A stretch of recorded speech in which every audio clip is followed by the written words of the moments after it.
Welcome to Never Shut Up. It's your boy Marcellus. Wiley, oh man, it's a good one today, baby. Let me tell you why. Phil Belichick over here is 4-0, so I'm feeling great. I'm not even going to dive too much into my coaching prowess right now and dominance in this youth league. I'm clowning. But in all seriousness, I feel great. And we're going to have an amazing show because we saw some amazing performances over the weekend. Let's get into it. Well, first, what's up with that dude? And the best performance I saw this weekend, hands down, was my team's. Baltimore Ravens, little 7-year-olds, went out there and smashed somebody. We were down 12-0 before you could even blink in the first quarter. I had to remind my kids that football, man, it's a long game, just like life. People always say life is too short. Now, I remember loving that album and loving that song, but I was like, nah, short. Life long as hell, especially if you loving it or you are messing up and making bad decisions. But either way it goes to me, life has never felt short. See, I'm 48 years old. Do you understand the memories I have? Doesn't feel like I've only lived for like 14 years. Feel like I've lived more than 48. But I was looking at my little kids and they were like, dog, why are we down by 2 scores? And I was like, well, simple. You guys don't understand this, but they started on offense. We turned the ball over and then we let them drive one time. Guess what? Those possessions count. So they don't understand all the time what is contributing to the points. They don't have that perspective. They're just like, yo, we haven't been down 12 points. I was like, y'all fine. You'll get the ball in the second half. You'll score. Then you'll go out there and stop them, score again. Guess who's winning that game? That simple. You're 2 plays away. I had to remind them because they were looking down on themselves so bad that they didn't even probably want their snacks after the game. But we came out there, second half, did exactly as I expected, and we ended up winning that game 20-12. Feel good about the little kids. They were pumped up. They actually rebounded. Other than that, I got into an argument with my wife. Let me tell you why. It wasn't my fault. It was her arguing with somebody else, they getting into it, and then me being the husband that I am. And sometimes I hate buying into these stereotypes or these gender-based stereotypes, but as a man, and as most men, when we hear something with our significant other, with our wife, we like to fix it. Just go in there, all right, here you go. Do this, do this, do this, and you're done. They don't want that. They want to be heard, and I didn't listen. I just came in with the hammer and the nail, said, do this, do this, do this, and it's going to work. She shut down on me, dog. I was like, you're not going to say nothing else? She was like, no, you're not understanding. You're not feeling me. You're not connected with me. You're just trying to fix something. And it sounds like you're even explaining what they did as if you're justifying it. Long story short, man, it was crazy to be a part of an argument that I wasn't even a part of, but I ended up getting the brunt of it. Other than that, yesterday was a chill day, man. Other than celebrating that victory, little play date, little pizza, same old, same old. Let's get into a topic that we all were captivated by. Gervonta Davis versus Ryan Garcia. Let's say it the way it happened. Let's talk about that polished pit bull, as they say in the boxing circles.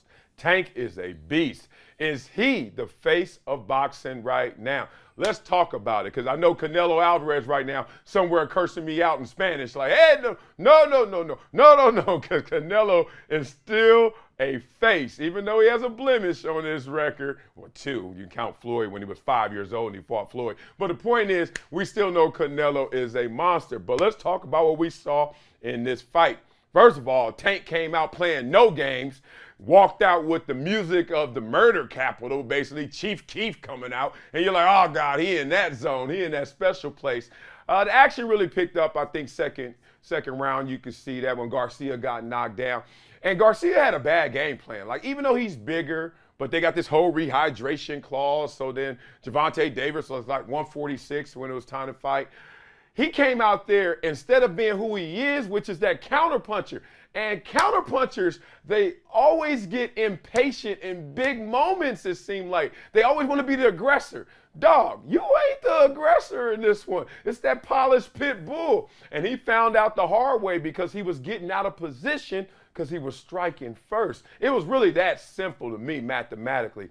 Watch that go down, then you can see Gervonta just setting traps. Look at me acting like I really know what I'm doing, right? He's just setting them traps, and finally he walked into one. They were throwing them hooks. So Garcia swears by his left hook, kept saying it. Look, I don't give a damn. I'll sign anything away. I'll sign my purse away. We'll gamble that. Okay, rehydration clause, who gives a damn? But he had a quote saying basically, as long as they don't take my left hook, I'm good. Well, didn't he swing it once? Didn't he swing it twice? Didn't he swing it again and then finally got whop? And when I saw the hit, I didn't think much of it. But then you saw it slow mode and you was like, oh, he hit that dude right there in the liver, pushed that button as boxers say, and then all of a sudden, 5, 4, 3, 2, whoa. Like he just evaporated and he was like, dog. And this is the moment that I actually want to take you guys behind the curtain because I have some boxing experience. Despite not knowing how to fight a lick, I used to train at Wild Card Gym with Freddie Roach, my man Eddie Alvarez, etc. A lot of guys over there I know. And it's funny when I talk to these boxers, they are so strategic. And I don't think we give them enough appreciation for not just that they're hitting you and hitting you so fast and hitting you so hard, but they're hitting you exactly where they want to if they're sticking to their game plan. So I remember going in there one time with Shane Mosley and talking. And Shane Mosley was like, dog, do you understand I would destroy you? And I was looking at him like, man, I am twice your size. There's no way. And he said, okay, let's just have a little fun. 50%. I'm all right. And he hit me, and he went one of those, you know, those light taps you do to your little nephew or something, like, I could have got you, but I didn't get you. And he got me right there on the button. And let me tell you, I felt a little Ryan Garcia-ish. I was like, woo! He was like, now imagine if I turn, put the hips into it, the twist with it, and I'm actually mad at you. He's like, yeah, you going down, big dog. So we all saw it. The question is now Gervonta Davis the face of boxing? He's that much closer, we know, because now that resume is a lot thicker because people were clowning the resume before. Devin Haney's out there. Shakur Stevenson's out there. We know Canelo's got that big name, big face, and that great record, and a lot of support. Let's see where this ends for the polished pit bull. Coming up next on Never Shut Up, it's time to talk about Dillon Brooks because Dillon Brooks been talking a lot, but now it's time for him to eat those words. He got ejected from the game because frustration run up over. Let's talk about Dillon Brooks and the Los Angeles Lakers up in that series. Next on Never Shut Up on Brinks TV and Reach TV. Yeah.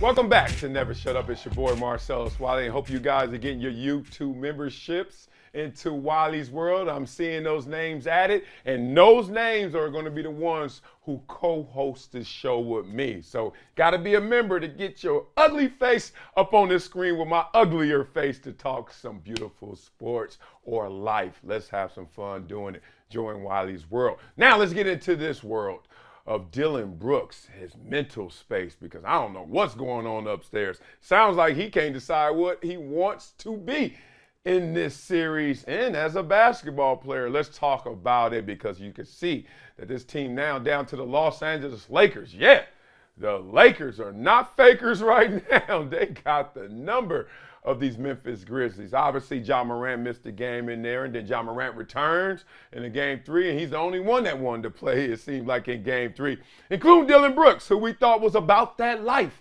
Thought Dillon Brooks was about that life until I realized, just like all those tough guys, they're really soft on the inside. Let's talk through this. Okay, this is the same guy who has now made himself a household name, respect, by going at cats, like getting under their skin. You know, he even had an issue with Draymond Green. They had words, and Draymond Green like, dog, I'm the king of this. Like, I got the rings to prove that my talk actually materializes. You don't. And they had issues. Now, Dillon Brooks was riding that all the way through. And he had the quote, remember this series? I poke bears. I don't respect no one until they can come and give me 40 points. really talk about LeBron. Hey, you great, you the king, but you over the hill, you're old, and you haven't even dropped 40 on me yet, so who are you? Okay. Well, they lose game 3, and this is the same Dillon Brooks. I don't know if this is his Jekyll side or his Hyde side, but trust me, it ain't like he's trying to ride like he was before. Here's him after the game saying, quote, "The media making me a villain." You already know. When the cats start pointing at microphones and cameras, he done lost it. It's a wrap. The fans making me a villain. Y'all, you. Remember that? What was that in Men's Society? The kids. And then that just creates a whole different persona on me. So now you think I intended to hit LeBron James in the nuts. I'm playing basketball. I'm a basketball player. So if I intended, and that's whatever is the flagrant 2 category, you think I did that? That means you think I'm that type of person. Okay, Dillon Brooks, I think you tried to hit him in the nuts. Let me tell you why. I always get into my body language expert mode when I see these weird, unorthodox movements that end with bad consequences, right? Like if you could go, you reverse engineer, you're like, dog, he got hit in the nuts. That is either an accident or on purpose, right? So how do I always determine an accident? Well, within normal movements, obviously something can still occur. You can be going for the ball, miss the ball, damn it, and I hit him in the things. But in this situation, Dillon Brooks and his body position, as you can see him turning guarding LeBron James, kind of gives him one of these. Like, first of all, this is not natural. This is natural. You can see how I sit, I stand. This is my open position. This is my closed position. This is open, natural. This is closed, intentional. When you hit somebody like that, you're intending to hit them. Let's watch it. Oh, that's the left hand going to the left side. And all of a sudden you connect with the dandadas. All right, so I thought he did it on purpose. Now, why would he do it on purpose? Now we got to unpack who a Dillon Brooks is. The guys who know when they run their physical calculations, their emotional calculations, how they contribute to the game, they run those numbers. And when they hit that equal sign and that is below standard, you know what they do? They make up the difference by doing stuff like Dillon Brooks, right? They are the ones who are going to be always barking. Even though they can play, they still going to bark to try to close the gap between how they play good and those who play great. They also will go and cross the line. They talk their way to the line, and then they cross the line by doing close-in intentional things like hitting LeBron there. What is a game suspension to him? He's like, I am barely hanging on right now for this opportunity, and I'm a good player, but not a great player. Therefore, I'm an expendable player. So I got to do everything to make sure I stick out and do everything I can to contribute to the team. And it's funny, he's blaming the media, and he's blaming y'all, the fans. Me, the fans, right? He's blaming all of us. Why would you do that? Aren't you the same guy who had the foul last year that injured Gary Payton II? Remember that? He ain't getting suspended for what he did on LeBron, but we haven't forgotten that. Haven't you also been ejected, 3 games this year? Yeah, okay. So that's the media's fault. No, that's the fans' fault. Oh, no, that's our fault for actually being intelligent enough to sum up what type of player you are. Can't blame us now, big dog, because you don't have to play that way. Oh, you actually do. That's how you think about your game. That's the limitations you've come to understand and realize. Therefore, you try to close the gap. Now, I play with actual players, and football's a whole different energy and spirit, but still a lot of this translates. Rodney Harrison was a monster of a player, future Hall of Fame player. Had to clarify that for Rodney. There was this clip of me on Dan Patrick one day when Dan Patrick asked me who was getting into the Hall of Fame this year. But the clip made it seem like I meant in history or for life. So I said no to Rodney because I was like, I know how they feel about Rodney, the voters. Rodney only made 2 Pro Bowls and should have made 200 of them, right? I knew that people always had an issue with Rodney, so I knew he wasn't going to get into the Hall of Fame this year. Sorry, my dog, and sorry for others who thought I didn't think they were Hall of Famers just because of that. I digress. But a Dillon Brooks is the type of guy who, unlike a Rodney Harrison in the sport of football, Rodney going to go cross that line too, but he knows his game has already got him to that higher place, that next level. So watching Dillon Brooks blame everybody else for his limitations and the way he acts out and expresses those limitations is hilarious. Yes, the fans are laughing. Yes, the media is laughing. But we'll see who gets the laugh in this series. Coming up next on Never Shut Up, oh man, it's time to talk about KD and Chris Paul. They got words for Russell Westbrook.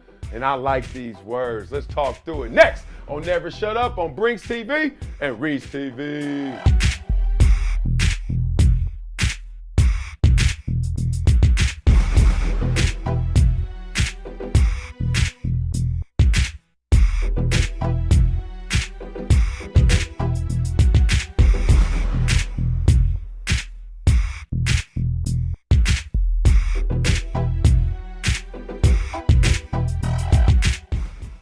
Brinks TV, winners, winners, and more winners.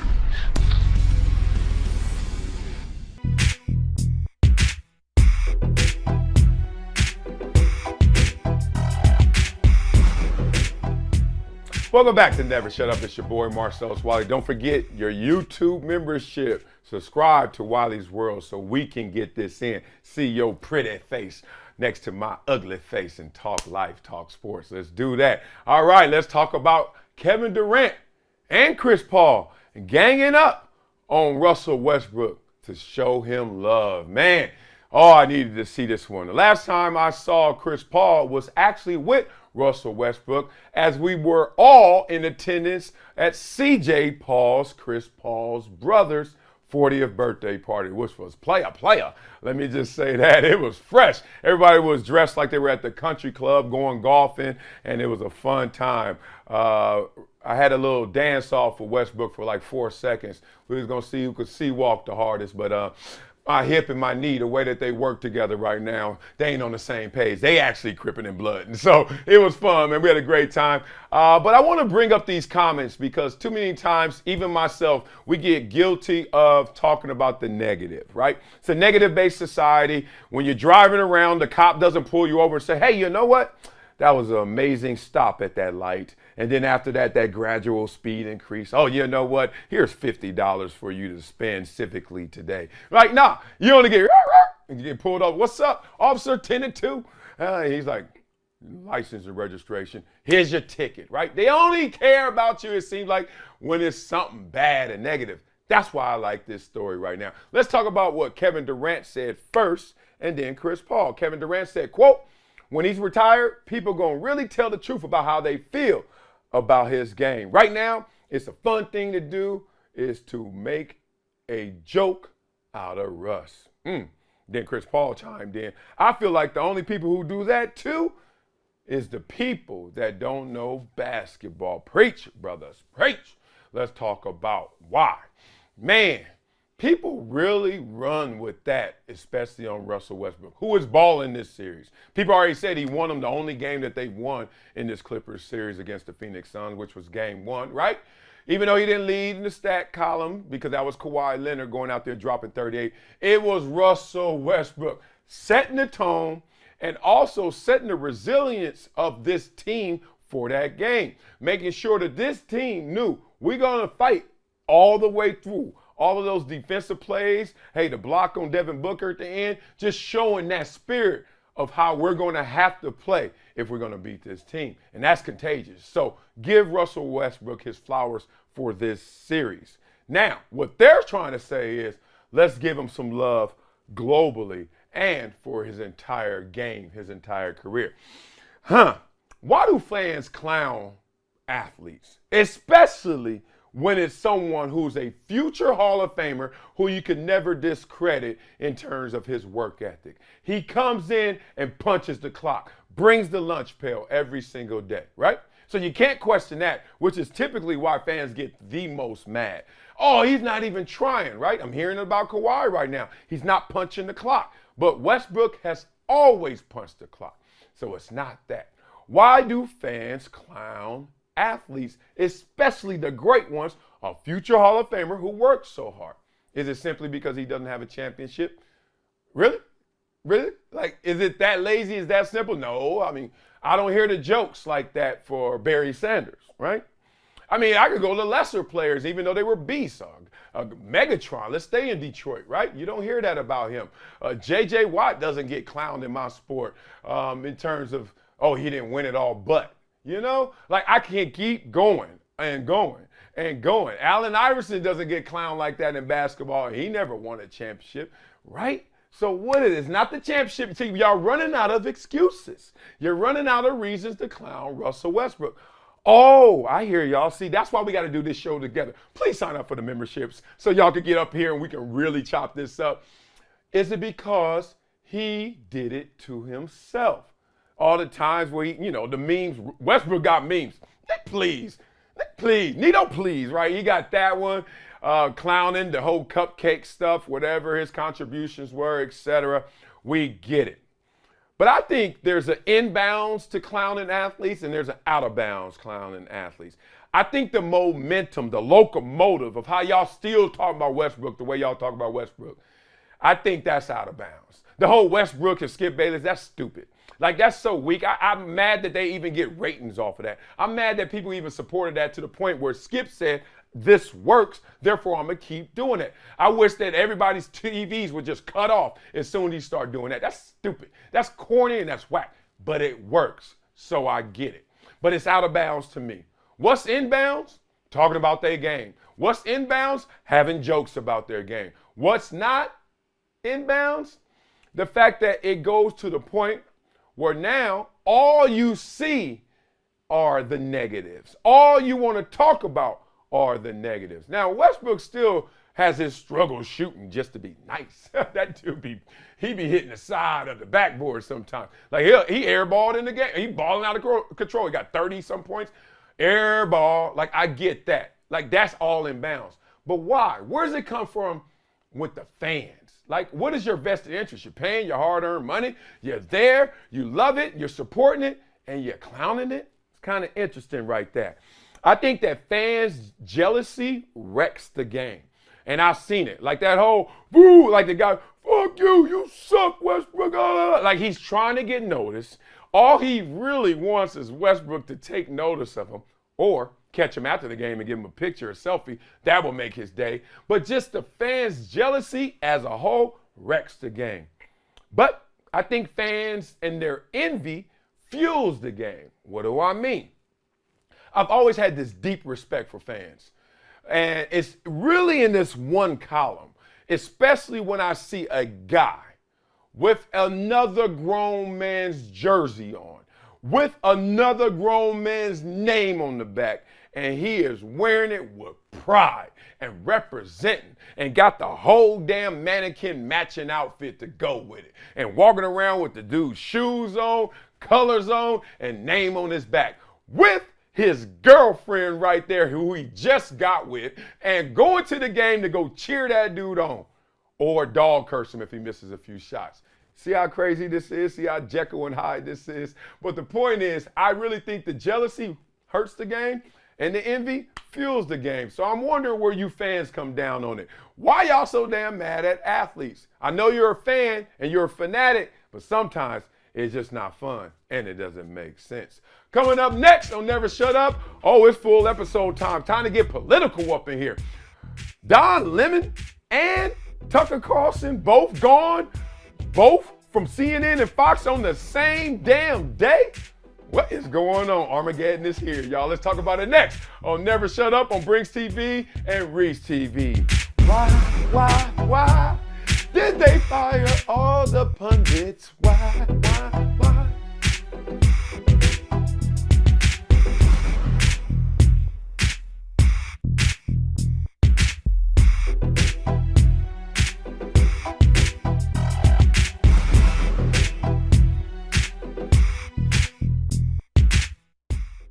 Brinks TV, the intergalactic home of winning.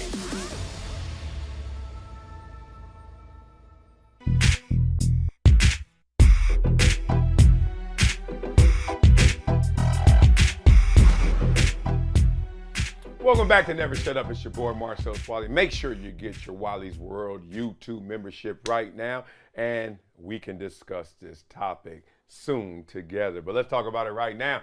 Tucker Carlson and Don Lemon gone. Both from CNN and Fox News, same day, just gone. What is going on here? Wow, like this was major.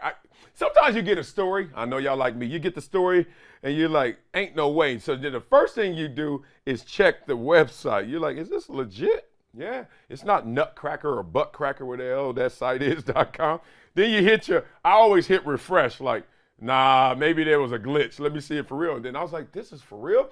Then I'm going through the group text. You know, all the homies got to hit you. Next thing you know, that was real. Not only one, but two of them. All we need is one more to go down. I don't know who it could be. And then we're going to have the big three forming somewhere else. I don't know. Let's talk through it. Start off with Don Lemon at CNN that said that they're parting ways with Mr. Lemon.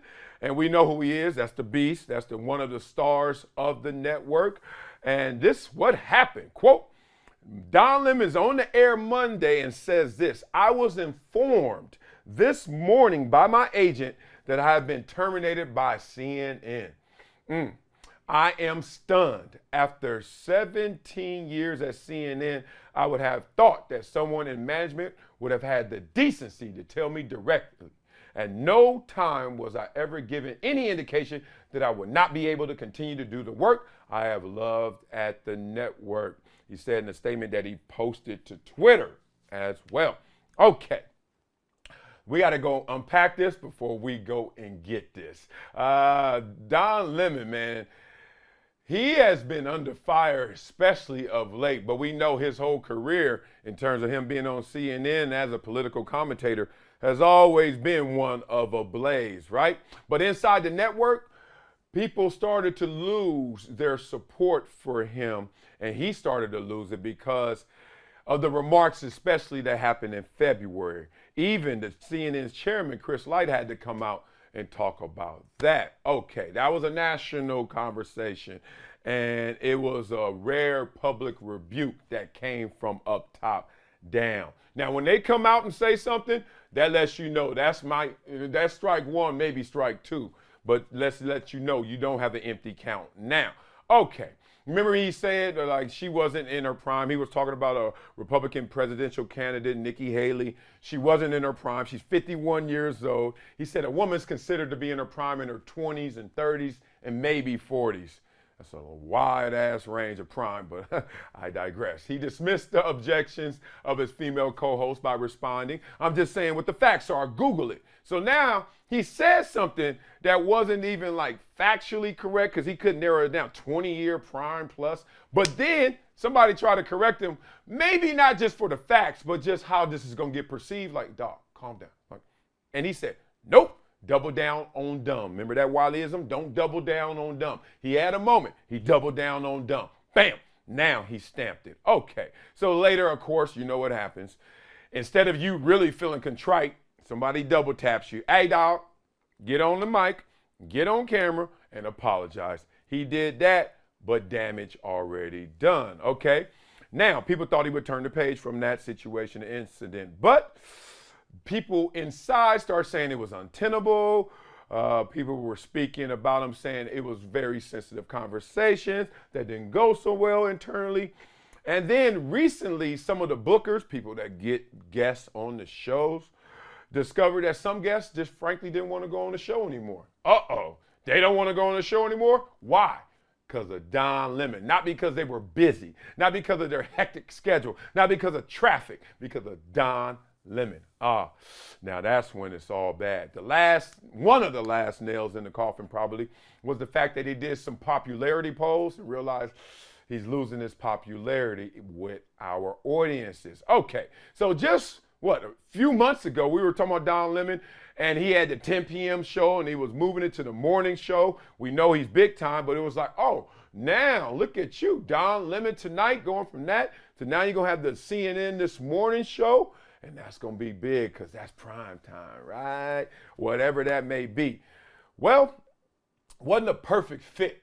Because when y'all get up in the morning and making those frozen waffles and and then trying to thaw out your bacon and serve some breakfast to your kids while you're listening to your politics, you want a softer, lighter version than you would get at 10 p.m., right?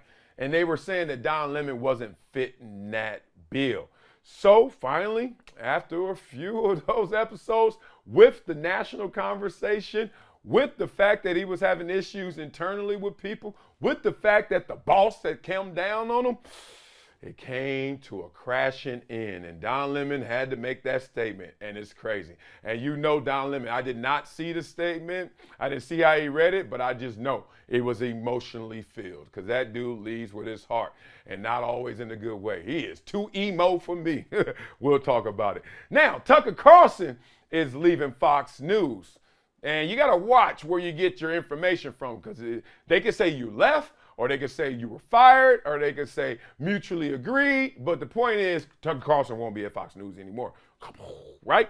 Now, they decided to part ways. Now, this comes on the heels of that $787.5 million settlement that they settled with the Dominion voting systems. Y'all remember that, right? All of the stuff that helped the rigging of the 2020 presidential election against former President Donald Trump. Well, that was nixed. That was found to not be true. And to talk about Dominion in that way cost them almost $1 billion. Now, let's talk about this in particular. They said there were like 20 broadcasts that they claimed were defamatory, including one from Tucker Carlson as well. Now, after that, it became an issue because some of the Fox executives, including producers, hosts, and Tucker Carlson, were a little different after President Joe Biden was declared the winner of the 2020 election. Okay, here we go. This is what happened. On record, Carlson wrote, quote, "We are very, very close to being able to ignore Trump most nights. I truly can't wait. I hate him passionately." Why does that matter? Okay, they're different now, right? Joe Biden's in. What is the perception of Fox News? We damn near know it. It's conservative. What is it? It's supposed to be pro-Trump or it's supposed to be pro-Republican at that time. Now you got Joe Biden in office and you got these kind of messages happening behind the scenes. We're about to get somewhere. He also called the former president, quote, talking about Trump, a demonic force, a destroyer, in a text message to his producers. Okay, some of y'all probably clapping to that. Here's the problem. Where do you work? Let's keep going. Other messages showed Carlson and his fellow hosts, Hannity and Laura Ingraham, and some of the Trump's lawyers, namely Sidney Powell, Rudy Giuliani, about the unfounded claims that the election was stolen. Now we know that he's been a fixture on that network for how long? And now how you really feel is coming to surface. Now, there's two issues with this. Let's start off unpacking what's going on with Tucker Carlson. Tucker Carlson is getting on air pandering. Tucker Carlson is getting on air when he was pro-Trump or talking in a conservative tone, was actually not into those conversations, right? Now, you can just say, hey, he got paid to do this, so who gives a damn? But the pandering that comes from that, and then the distance that actually he has in real life from the issues he's talking about, to me is disturbing. I don't like that. I do like Tucker Carlson in terms of what he does in presentation as a professional speaker, his show. Politics aside, because I don't agree with anybody's politics fully. But in terms of him being a performer, him getting it done, I like that. What I didn't like is the same thing I didn't like with Don Lemon. Now, I didn't like Don Lemon's presentation because he was just too emotional all the time. He always injected his feelings into it too much. Now, you can say, well, at least he's not pandering. I'm saying, yeah, but also he's not being logical. Like, sometimes he would just say something like, dog, stop feeling it and start thinking about it, right? So that was an issue for me. But both of these guys suffer from what we all suffer from when it runs amok, the ego, right? And he goes where E goes. And these egos got out of control. So now we saw like a Rush Limbaugh back in the day, rest in peace, all the greatness, who thought he wasn't replaceable, but then comes to like a Bill O'Reilly who doesn't think he's replaceable. And that turns into now a Hannity and a Tucker Carlson. Like, you get up there and that power starts to corrupt your thought process, and you display it in different ways. So Tucker Carlson was like, I'm gonna display my ego like this. I don't care about Trump. I don't like Trump. Talking trash about Trump, all while he's at work, except when he's working for us, when we can consume it as fans on camera. So you imagine him poisoning the well of those he worked with, which I would assume a lot of them have their sensibilities wrapped up in conservative politics, which means you're talking to Trump supporters at work, the guy who just got you the coffee, the guy who just did the show for you, the guy who just did the rundown for you, the guy who's going to produce it, the guy who's going to direct it, the guy enlightened. A lot of them are Trump supporters. And you killing Trump until the light turns on. Then you all for him, or making sure you don't discredit the man despite your personal feelings. That's a weird, tense work environment. That's part of it. For Don Lemon, his situation just was simple. He kept injecting himself into everything and thought that what he felt was actually bigger than what they were talking about, the politics at hand. Because a lot of people like Don Lemon in terms of, yeah, man, why not be invested in every story? And he did seem passionate in that way. But where he lost it and where he went too far was simple. Dog, you got to think through these things logically before you can emotionally display them. And he constantly went to that well, to the point where then he thought he could do no wrong. A woman's prime is in her 20s, 30s, maybe 40s. Google it. Prime of what? In track and field? What are you talking about? In prime of what? Having babies? I mean, dog, like how she looks? Like, what are you priming, first of all? Say that to Sade and Anita Baker. They ain't a prime. But the point is, I just thought that he always was step too far. And his response was always what he felt. And that is a little immature and childlike. If you have that platform and that level of volume in your voice and you rely only on emotion. So it seemed like both of those guys were on a collision course in terms of how they were treating others in their work environment. And that poisoning is what finally eroded this situation for both of them. Finally ate them both alive. All right, y'all. Y'all know how we finish every show with a Wileyism. I'm looking forward to those comments on that. Why do you think they got fired or left? Let's talk through it. Today's Wileyism is nobody ever drowned in their own sweat. You're damn right. You better go to work. Oh, man, and sometimes I have that struggle button pushed. Like, dog, I know I got so much work to do that what should I do? Well, I need to get to work because no matter how much I work, no matter to what extent I work, nobody has ever died just working. You know, it kind of reminds me of like when you're doing wind sprints and your coach used to always yell at you, man, ain't nobody about to go out here and die. You always, I need some water, I need some water. Yeah, you ain't about to die. And even though somebody has died, coach, I'm gonna hate to tell you that. Like, do your homework. Google it, as Don Lemon would say. What he was really trying to get to is a lot of hard work is not gonna kill you, bruh. A lot of hard work won't kill you. So nobody ever drowned in their own sweat. Put that grind first, you know? Make up your mind what you want to do and put the grind first. Go get it, right? Nobody ever drowned in their own sweat. I love that. That'll do it for today's episode of Never Shut Up. Make sure you guys are YouTube members of Wiley's World. So now this show can get a little more crowded, right? Maybe Don Lemon's going to be a member. Maybe Tucker Carlson will be a member. They out there right now about to build their own thing. I'm certain they're going to do their own independent thing to some degree because they're not with the machinery anymore. Looking forward to you joining this machinery, and let's go get it. Appreciate you guys. Got love for you, and we'll talk tomorrow. Peace. Where's my chalice?